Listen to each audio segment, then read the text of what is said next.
দেশে ঘোলাটে পরিস্থিতি বিরাজমান উল্লেখ করে সংকট উত্তরণে অন্তর্বর্তী সরকারকে আরেকটু সময় দিতে দেশবাসীর প্রতি আহ্বান জানিয়েছেন বিএনপির ভারপ্রাপ্ত চেয়ারম্যান তারেক রহমান। একই সঙ্গে সরকারকে শক্ত হাতে পরিস্থিতি নিয়ন্ত্রণের আহ্বান জানিয়ে তিনি বলেন, সরকার পরিচালনায় দক্ষতার পরিচয় দিতে না পারলে জনগণ অসহিষ্ণু হয়ে উঠতে পারে। বুধবার রাতে বিএনপির সিনিয়র যুগ্ম মহাসচিব রুহুল কবির রিজভী স্বাক্ষরিত এক বিবৃতিতে তারেক রহমান এসব কথা বলেন। বিবৃতিতে দেশের সাম্প্রতিক ঘটনাবলীর প্রেক্ষিতে দেশবাসীর দৃষ্টি আকর্ষণ করে বিএনপির ভারপ্রাপ্ত চেয়ারম্যান বলেন, বিতাড়িত স্বৈরাচারের পালায়নের পর গণঅভ্যুত্থান পরবর্তী বাংলাদেশে একদিকে দীর্ঘ ১.৫ দশক ধরে অধিকার বঞ্চিত মানুষের চাওয়া পাওয়ার হিসেব, অন্যদিকে পলাতক স্বৈরাচারের প্রতিশোধের আগুন, সব মিলিয়ে দেশে ঘোলাটে পরিস্থিতি বিরাজমান। তিনি বলেন, পলাতক স্বৈরাচার গত ১৫ বছর দেশের বিভিন্ন সেক্টরে অনিয়মের পাহাড় তৈরি করেছিল, কেড়ে নিয়েছিল জনগণের সকল অধিকার।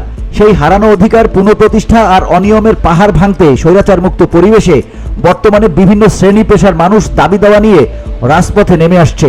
কিন্তু অবৈধ ক্ষমতা আর অবৈধ সুবিধা হারানো পলাতক স্বৈরাচারের দোসররা বর্তমান সরকারকে অস্থিতিশীল করতে জনগণের দাবি আদায়ের এই আন্দোলনকে সুযোগ হিসেবে ব্যবহার করতে চাইছে। আন্দোলনকে ঢাল হিসেবে ব্যবহার করে আন্দোলনকারীদের সঙ্গে মিশে গিয়ে ষড়যন্ত্রকারীরা দেশে অরাজক পরিস্থিতি সৃষ্টির অপচেষ্টায় লিপ্ত রয়েছে। তারেক রহমান বলেন, বর্তমান অন্তর্বর্তীকালীন সরকার একটি বিশেষ পরিস্থিতিতে দায়িত্ব নিয়েছে।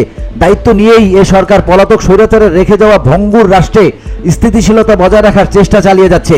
এ অবস্থায় জনগণের যে কোনো অভাব অভিযোগ যথানিয়মে সরকারের কাছে উপস্থাপন করলে ষড়যন্ত্রকারীরা দেশের পরিস্থিতি ঘোলাটে করার সুযোগ পাবে না। হাজারো শহীদের প্রাণের বিনিময়ে অর্জিত মাফিয়ামুক্ত বাংলাদেশে সাম্য, মানবিক মর্যাদা, সামাজিক সুবিচার কায়েম করতে হলে দেশের গণতন্ত্রপ্রিয়, স্বাধীনতাপ্রিয় প্রতিটি নাগরিককে দায়িত্বশীল ভূমিকা পালন করা জরুরি।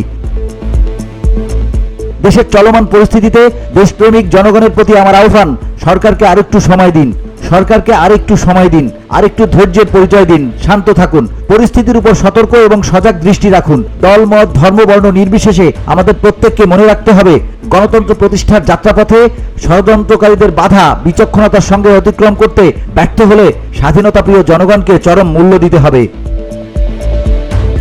BOD Bangla news desk.